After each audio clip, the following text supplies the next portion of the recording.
como les digo, el título de este mensaje tiene por nombre El descenso del pródigo, y estamos ahí en Lucas capítulo 15, versículo 11, dice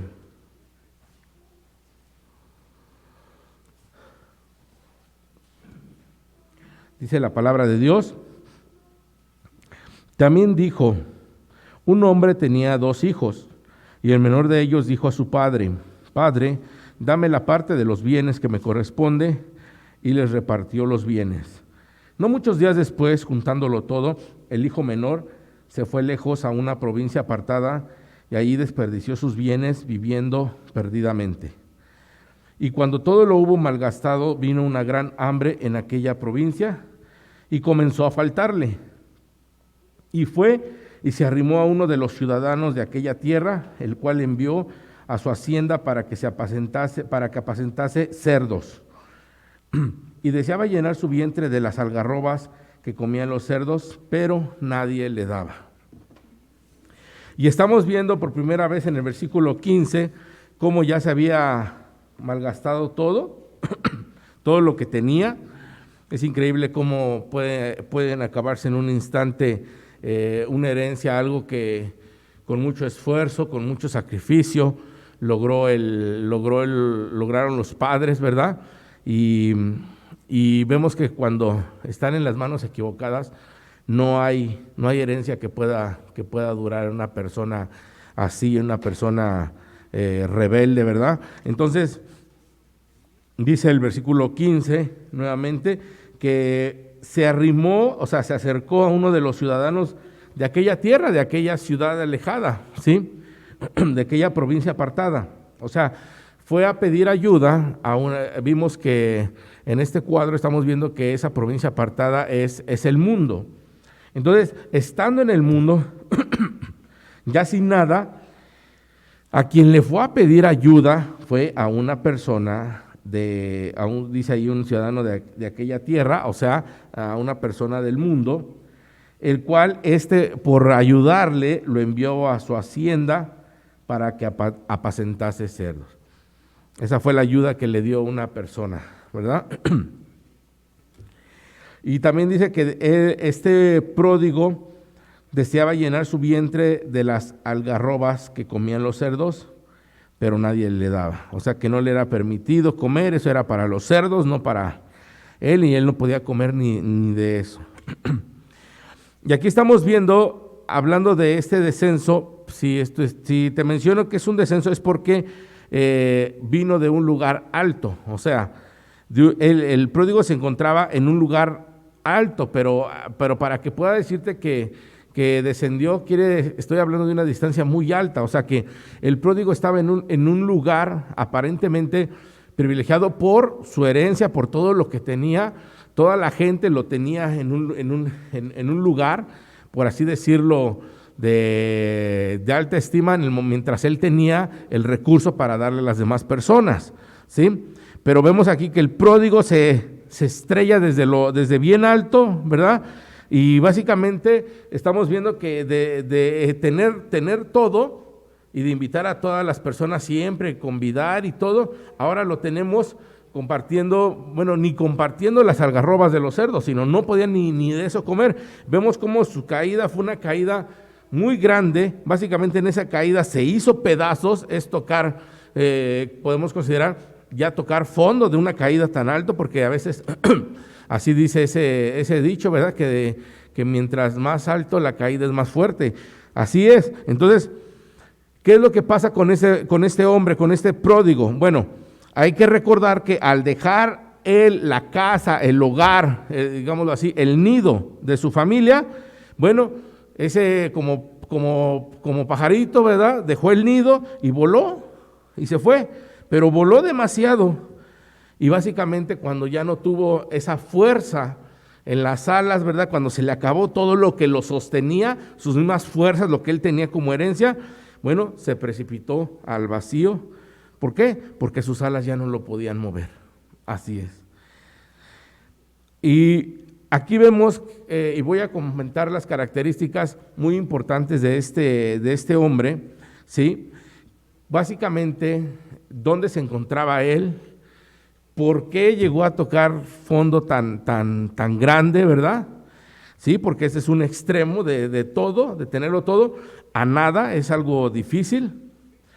A veces hay personas que están en una situación muy similar como el pródigo, pero a veces no llegan, no llegan a ese fondo, están mal, no pueden salir de ahí, pero como no llegan hasta ese fondo, como estamos viendo en este ejemplo, no son capaces de percibir su situación, saben que la están pasando mal, pero no son capaces de darse cuenta qué tan mal, porque no han llegado a ese fondo. A veces pareciera, y no lo digo deseándolo, pero a veces sería más importante o más necesario que esa persona tocara a fondo para que se diera cuenta de su condición, pero como no llega hasta ese fondo, no permanece allí, no se da cuenta de la verdadera necesidad que tiene. Pero bueno, aquí en el pródigo, él sí, y el pródigo aquí vemos que fue una persona orgullosa, ¿sí? Fue un orgulloso, y podemos tratar de imaginarnos la situación de este hombre cuando él lo tenía todo. Me imagino que ahí en esa provincia apartada todos ya lo conocían, pues fue el nuevo que llegó, fue el turista, fue el que llegó con todo, ¿verdad? El hijo de un señor importante. Bueno, entonces ahí no lo podemos imaginar hablando con gran elocuencia, cuando él hablaba todos escuchaban, pues era el importante, era el que tenía el dinero, ¿verdad? Él ahí dándose los lujos todos, pidiendo lo mejor que pudiera tener en ese pueblo, en esa provincia, en esa tierra, donde llegaba él, pues pedía lo más caro que se podía tener en esa provincia, denme lo más caro, ¿verdad? Así hablando, dándose mucha importancia, ¿verdad? Y vivía vivía básicamente en un alto relieve de vanidad, porque lo tenía todo, podía comprar aparentemente todo, podía comprar todo el vino que quisiera, podía comprar y podía tener a las mujeres que quisiera, podía pedir que le trajeran lo que tuviera en ese lugar, lo más caro, lo mejor, y toda la gente obedecía, ¿sí? Así podemos imaginarnos también a este hombre en la situación que se encontraba el pródigo. Básicamente, su orgullo era proyectado en lo que decía, ¿verdad? Y en lo que hacía, todo lo exageraba. Y aquí haciendo una comparación ya en la vida espiritual, y hasta cierto punto hasta religiosa, creo que y podemos ver que el peor de los orgullos es el hombre religioso. En capítulo 18 de Lucas, quisiera leerles en el versículo 9, 18 de Lucas, versículo 9 al 14, estamos hablando de el orgullo, ¿verdad? El pródigo fue un orgulloso, y aquí tenemos el mejor ejemplo de este orgullo, ¿verdad? Proyectado. Dice la misma palabra de Dios, versículo 9 al 14. A unos que confiaban en sí mismos como justos y menospreciaban a los otros, dijo también esta parábola. 2 hombres subieron al templo a orar. Uno era fariseo y otro publicano. De manera, ¿verdad? El fariseo puesto en pie oraba consigo mismo de esta manera: Dios, te doy gracias porque no soy como los otros hombres, ladrones, injustos, adúlteros, ni aun como este publicano. Ayuno 2 veces a la semana, doy diezmos de todo lo que gano.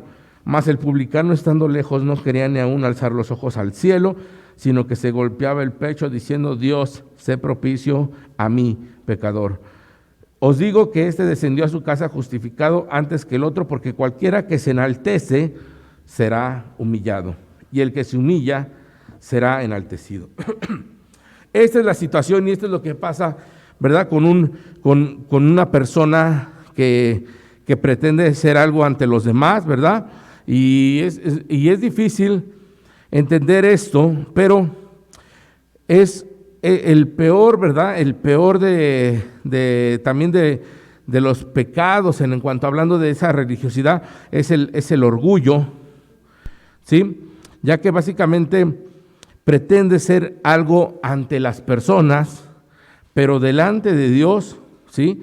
No eres nada, porque Dios ve en lo profundo del corazón, escudriña todo sentimiento y básicamente sabe con qué intención estás haciendo esto o diciendo aquello. ¿Sí? A Dios en ese sentido no podemos engañarlo, pero básicamente ante las personas uno puede aparentar ser más, ¿verdad? Y aquí se muestra en este pasaje que estamos viendo del fariseo y el publicano, estamos viendo que se muestra lleno, ¿verdad? Sí, con todo, ¿verdad? Muy docto en todo, dando ejemplo, corrigiendo, mencionando quién está bien, quién está mal, pero delante de Dios, Dios lo ve como una persona vacía.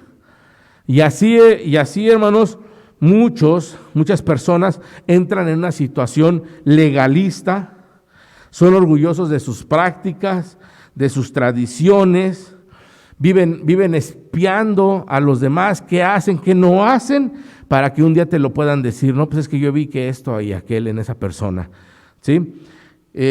Los fariseos, básicamente aquí en la palabra de Dios, eran, como nos lo describen, eran unos religiosos orgullosos, y por eso hay esta parábola, ¿sí? Eran orgullosos, pero muy religiosos, ¿sí? Se la pasaban velando, ¿verdad?, a Jesucristo, viendo todo lo que hacía y a sus discípulos, qué hacían, qué comían, qué no hacían, ¿sí? Para luego criticarlos y acusarlos.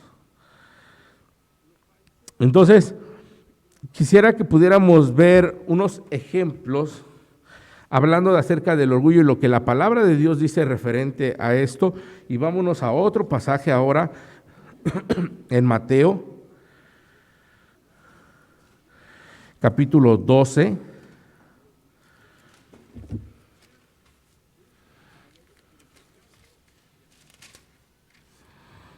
Versículo 1 al 2 dice: en aquel tiempo iba Jesús por los sembrados en un día de reposo, y sus discípulos tuvieron hambre y comenzaron a arrancar espigas de a comer.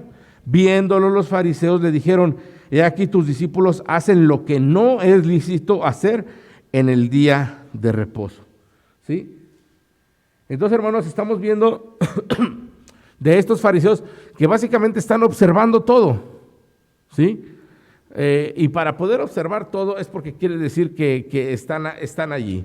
En las iglesias también hay una situación así, y para eso es para ejemplo, que básicamente el orgullo es destructivo, pero el orgullo va acompañado de esa persistencia, de ese acompañamiento, incluso de ese esfuerzo, porque para estar viendo lo que otra persona hace tienes que estar ahí. Entonces, aquí estamos viendo esa situación, ¿verdad?, del fariseo, cómo hasta donde no tenían que estar, ahí estaban viendo hasta cuando comían los discípulos del Señor Jesús, ¿sí?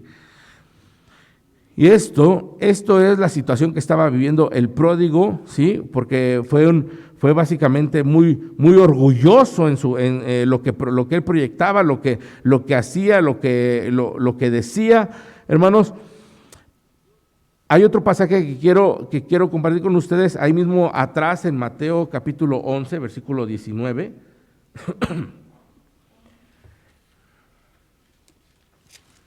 Vean ustedes que dice ahí: vino el Hijo del Hombre que come y bebe, y dicen: he aquí un hombre comilón y bebedor de vino, amigo de publicanos y de pecadores, pero la sabiduría es justificada por sus hijos. Entonces, básicamente está hablando de esa parte de ese pecado, digámoslo así, ¿verdad? De ese orgullo, que las personas que están nada más ahí observando, las personas de alguna manera hasta legalistas, ¿verdad?, con prácticas y tradiciones, viven espiando a todos los demás. Decían y el mismo Señor Jesús, ¿verdad?, lo aclaró y decía, lo veían él y ven ahí el Hijo del Hombre que come y bebe. Y porque comía y bebía, Ya decían que era un comilón y un bebedor de vino, amigo de publicanos y de pecadores.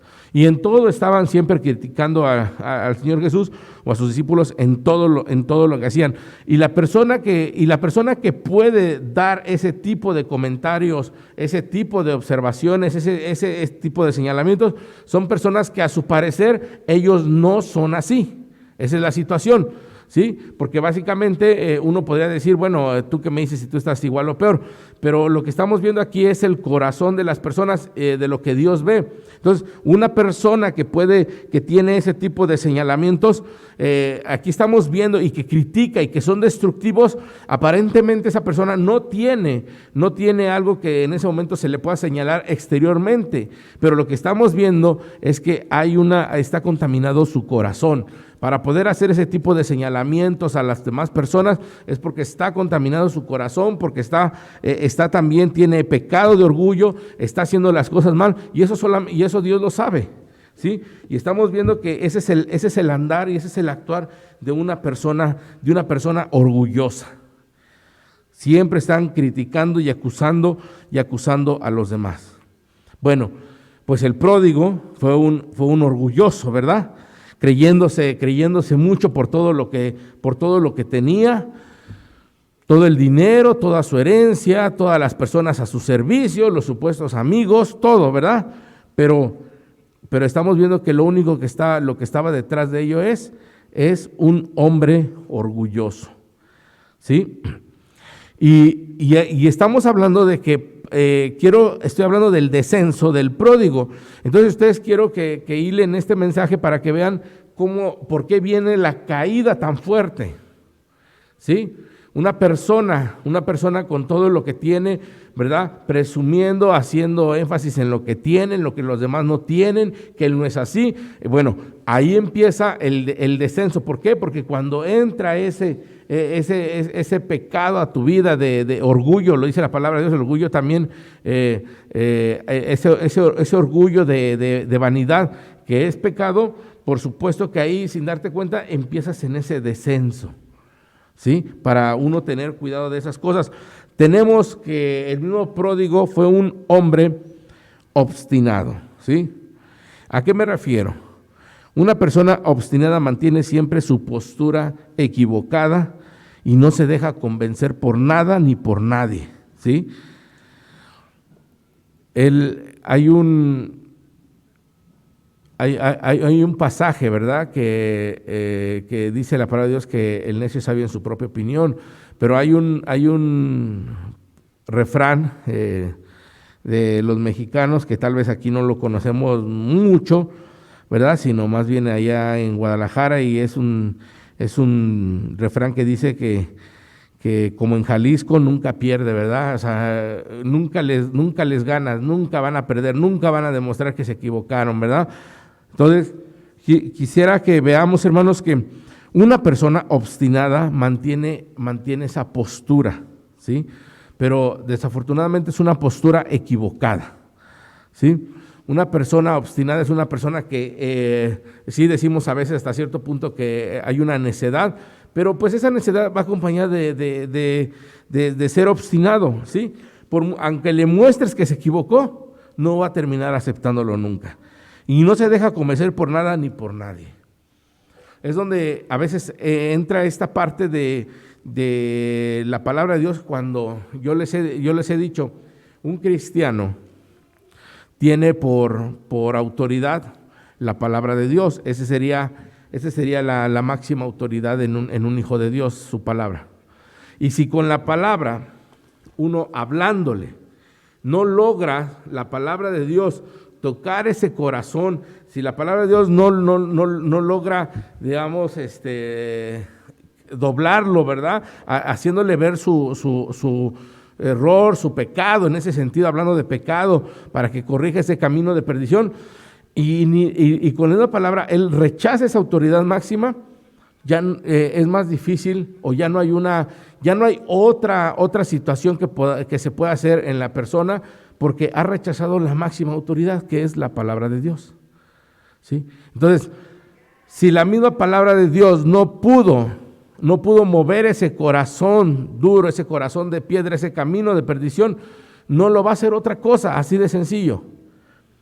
Ahí donde conocemos a muchas personas obstinadas, que habiendo conocido de la palabra, sabiendo que quién es Dios en su vida, ¿sí? Creador, poderoso, ¿verdad? Señor de todas las cosas, y con su misma palabra les hablas para que ellos vean cuál ha sido la situación en la que se encuentran y lo que necesitan cambiar inmediatamente. Y ni eso los puede doblegar y cambiar esa postura equivocada. Es cuando decimos, ¿sabes qué? Oramos por esta persona, se lo entregamos a Dios. Porque ya si la misma palabra de Dios no es capaz de moverlo, ya hay un gran problema que Dios va a tratar personalmente, ¿sí? Entonces, yo pienso que el padre del pródigo, antes de que se fuera, no creo que haya de haber sido a la primera de que este hombre le pidió su herencia y le dijo, sí, ya, dámela, y el padre, sí, ten. Yo no creo que haya sido así. Yo creo que como todo padre, el padre insistió, ¿sí? O trató de convencerlo, trató de persuadirlo de que cambiara de opinión, que no hiciera eso, que no le convenía, que no era lo mejor, que esperara que tal vez fuera más grande, más maduro, etcétera, o algo. Yo creo que no fue a la ligera que lo haya dejado ir y le haya dado su herencia, ¿sí? Pero aquí estamos viendo que también yo no creo que, si había una relación también de hermanos, ¿verdad? Yo creo que también su hermano mayor intervino. Yo me imagino que también su hermano estuvo tratando de disuadirlo para que no se fuera de la casa, del hogar, que se llevara todo eso, que él iba a ir mal tal vez, que no era capaz de andar en el mundo así como tal con todo eso y que algo le iba a pasar. Yo creo que también el hermano le ha de haber hablado claro. Ven que entre hermanos hay unas palabras, una confianza diferente, que el hermano te dice también las cosas muy directas, al igual que los padres, pero los padres con esa autoridad. Y básicamente, pues yo creo que sí lo trataron de convencer, de persuadir, de disuadir, ¿sí? Pero al final de cuentas, el pródigo terminó haciendo lo que se le dio la gana, ¿sí? Y cuando llenó su maleta, ¿verdad? Cuando estuvo dispuesto a irse, él cuando ya puso las cosas en su maleta, ya no hubo nada que lo pudiera disuadir. Cuando él ya había tomado una decisión, ya no había ningún poder humano de convencimiento que lo disuadiera de la decisión que él había tomado. Y es el mismo ejemplo que vemos que puede pasar cuando hay una persona, cuando hay un hijo de Dios obstinado, ya cuando le muestras la palabra de Dios y ni eso lo está moviendo, básicamente es porque ya hay una decisión muy concreta en esa persona que no lo va a disuadir, ¿sí? No lo va a cambiar. Y entonces entramos en esa situación que una persona así obstinada, ¿a dónde lleva? Es el mismo camino que lleva ese de perdición, con ese orgullo. Y que lo único que queda es que Dios trate en su vida, ¿sí? Las personas obstinadas muchas veces aprenden por los golpes de la vida, y eso es lo que siempre nuestro Dios ha querido evitar en sus hijos, que aprendan de esa manera. ¿Por qué? Porque te quiere, porque te ama, ¿sí? Porque fuiste comprado con sangre, y es la sangre preciosa de nuestro Señor Jesucristo, y le duele que un hijo de Dios se aparte. Sin embargo, cuando los hijos toman ya la decisión de querer hacer algo, deshacer, y ya no quieren escuchar al Padre, es doloroso, pero lo van a llevar a cabo. Pero la situación es que, como si tú eres de ese linaje, si tú eres un verdadero hijo de Dios, pues vas a tener que aprender, ¿verdad? Vas a tener que aprender por los golpes de la vida. Eso te va a dejar muchas cicatrices que van a estar incluso aún cuando regreses, ahí van a estar esas cicatrices, ¿verdad? Y hay que entenderlo que una persona así que le dice, pues déjenme a mí aprender a la mala, a lo duro, a los golpes, pues una persona de razonamiento muy, muy estrecho, ¿sí? ¿Por qué? Porque en ese momento solo están viendo una dirección, no hay más caminos. Es eso, ya se lo hizo en su mente esa idea, y de ahí no lo vas a poder mover, ¿verdad? Y básicamente ellos cuando toman su camino dicen, este es lo correcto y alguien me quiere cambiar, me quiere engañar. Y no hay nada que pueda hacer uno ya al respecto cuando toma una decisión así, ¿verdad? ¿Por qué? Porque está dentro de eso, va acompañado ya, sí, la rebeldía que incluye lo obstinado, lo orgulloso y otras cosas, otros pecados, pero eso es lo que lo hace difícil. ¿Por qué? Muchas personas han preguntado, ¿por qué un cristiano, por qué un hijo de Dios se aleja del camino? ¿Por qué un hijo de Dios se aleja de la familia de Dios? ¿Por qué un hijo de Dios se aleja de la iglesia? ¿Por qué un hijo de Dios se aleja de la voluntad de Dios?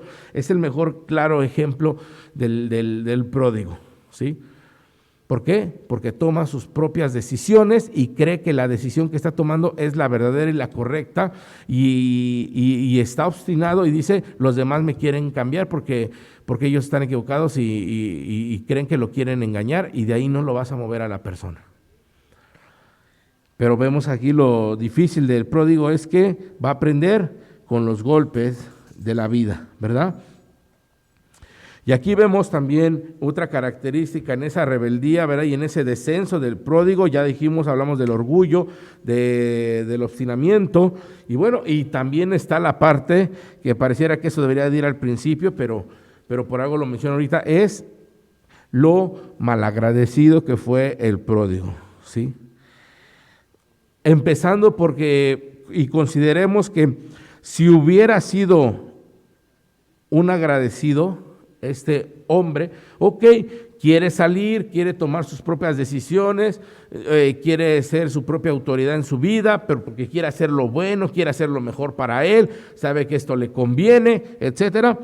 Bueno, si hubiera sido al menos agradecido por esa herencia que recibió, ¿verdad? Nunca hubiera, así de sencillo. Yo creo que el hijo vivía bajo el cuidado del padre, bajo el cuidado de ese hogar, y no necesitaba y no le faltaba nada.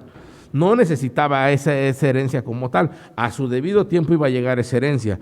Pero fue un mal agradecido. ¿Por qué?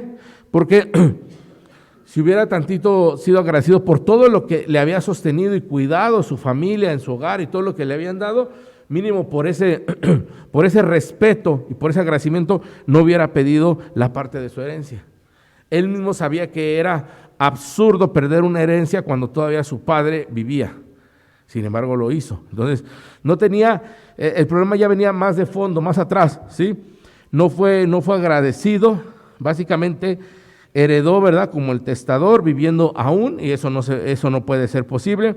Pero bueno, sucedió, para ejemplo, ¿verdad? Para testimonio, y al pedir él su porción, obligó al padre a darle de la porción que le correspondía a su hijo mayor, porque primero así era, se estaba preparando la herencia para el hijo mayor y después al menor, pero el menor quería adelantárselo y de momento pues tuvo que darle lo que le pertenecía al mayor. Y ahí entendemos mucho de por qué el hijo mayor se había molestado posteriormente, ¿sí? Porque básicamente se estaba preparando los bienes, las cosas de la herencia para el hijo mayor, así es como funcionaba. Después ya vendría la del hijo menor.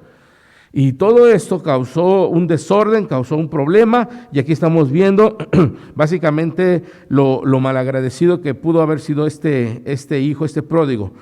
Se olvidó de todo lo que le habían dado, se olvidó de todos los favores del padre, ¿sí? En esa actitud, en esa manera de que no te metas en mi vida, cuando realmente ha sido sostenido y todo lo que es su vida ha sido por todo lo que han cuidado de él, lo que le han dado, y se olvida muy fácil de todo eso, ¿sí?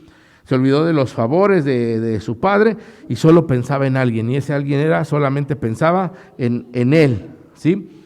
Sabía pedir, ¿verdad? Pero no sabía ser agradecido. Porque muchas veces podemos pedir algo, ¿verdad? Y a nuestro padre, pero también debemos de ser agradecidos, ¿sí? Muchas personas dicen, bueno, yo quiero pedirle esto a mi Señor, adelante, vamos a orar, pídeselo en oración, pídeselo con fe. Y cuando Dios responde y cuando Dios da, simplemente ya que lo tienes, te olvidas de quién te lo dio. Y tal vez lo único que Dios requiere es que seas agradecido de lo que Dios te ha dado. Nuestro Señor sigue dando incluso bendiciones para todos y nos olvidamos de lo más básico, de ser agradecidos con nuestro Señor, ¿sí? Estamos viendo lo que no tenemos y no estamos viendo lo que Dios nos ha dado. Hay ese sentimiento, tal vez indirecto, pero podemos ser malagradecidos porque no reconocemos lo que Dios nos ha dado hasta ahorita, hasta este momento. ¿Sí? Creemos que nos pertenece, creemos que es parte de, como el hijo pródigo. Bueno, si vivo aquí, pues me tienes que dar todo esto, ¿no? Muchos pensamos como cristianos, bueno, si soy hijo de Dios, pues requiero todo, que tú me cuides de todo. Esto es tu responsabilidad, es tu obligación, Dios. Ahora sí, cuando tengo una necesidad particular, personal, entonces le pedimos al Señor que nos ayude en eso, e incluso estamos ahí orando, y cuando el Señor concede, lo único que necesita Él de nosotros es que seamos agradecidos, ¿sí? ¿Cuántas personas hacen promesas a Dios, verdad? Quieren una familia, un esposo, un hijo, quieren un trabajo, quieren una casa, quieren, no sé, lo que ellos están pidiendo mucho por esa necesidad legítima. Ok, estoy de acuerdo, pero ya que tienen, lo menos que pueden ser es agradecidos, y no, ya lo tienen y se olvidan de Dios.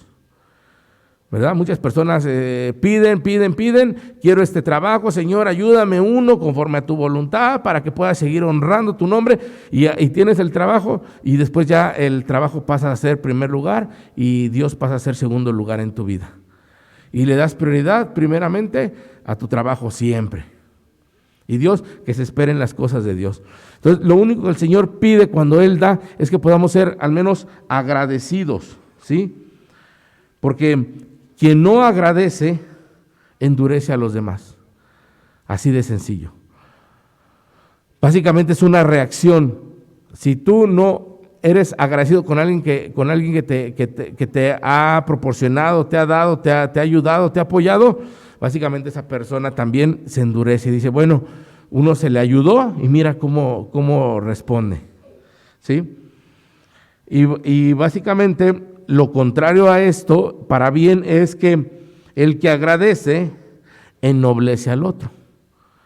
Si tú eres una persona agradecida, entonces vas a generar en esa persona un sentir también noble para que incluso tal vez hasta pueda seguir en otras ocasiones ayudándote, ¿sí? Entonces, hermanos, yo les digo, hablando del pródigo, seamos agradecidos en todo sentido como persona, pero principalmente como hijo de Dios, ¿sí? El Señor no limita las bendiciones para nosotros, para nuestra vida, ¿sí? Él abre las ventanas de los cielos para derramar bendición hasta que sobreabunde, pero lo mínimo que espera es que podamos ser agradecidos por todo lo que nos da. Y quiero, en particularmente en este tiempo, en este día, ¿qué podemos ser más que agradecidos con el Señor? Que nos ha permitido llegar a este año 2021. Estamos siendo agradecidos porque nos permitió la vida. Porque hay muchos números atrás y hay mucho dolor, muchas lágrimas de personas que no pudieron llegar. Y lo menos que podemos ser es agradecidos porque hoy nos tiene de pie y nos ha dado la vida. Y nos ha dado mucho más bendiciones, pero solamente es por mencionar una. ¿Sí? Debemos de pensar, reflexionar como contrario a lo que el pródigo, quitar todo orgullo, quitar toda altivez, quitar toda dureza de corazón, dejar de ser obstinado, ¿verdad? Dejar de ser malagradecido y agradecer a Dios por todo lo que el Señor hace y nos da. ¿Sí? Así que aquellos creyentes que fueron orgullosos en el mundo tienen que cuidarse, ¿verdad? Estamos viendo el descenso del pródigo. Y tienen que cuidarse porque la tentación del orgullo los perseguirá siempre. Ahí está el problema. Hay personas que tienen ya ahora mucha necesidad y que se han apartado de Dios, y es tanto su orgullo que incluso la ayuda que se les puede dar o que gente que les brinda, no la quieren. Ya, aunque no lo tengan y aunque lo necesiten, no la aceptan, no la reciben. Son orgullosos. ¡Ay, qué orgulloso! ¿Orgulloso de qué si no tiene nada? Bueno, quiero que entiendan esto. hay en su vida, hay ese principio, ese pecado de orgullo. Y por ese orgullo no los deja ver más allá y no los deja recibir más allá. Es demasiado el orgullo que tienen, ¿sí? Más allá de su pobreza, lo que tienen es ese pecado de orgullo, y eso los está impidiendo. Y muchas veces también ese orgullo no deja acercarse a Dios. ¿Por qué? Porque ellos saben que cuando ellos salieron de la voluntad de Dios, cuando ellos salieron de la bendición de Dios, de la cobertura de Dios, ahora la están pasando muy mal.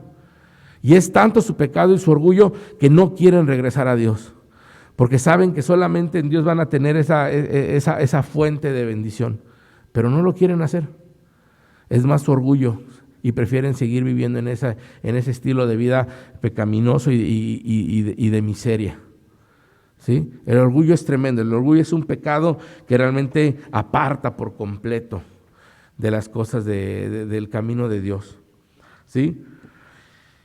Y déjame te digo algo, la cura para el obstinamiento es el quebranto de espíritu. Es lo único que puede pasar.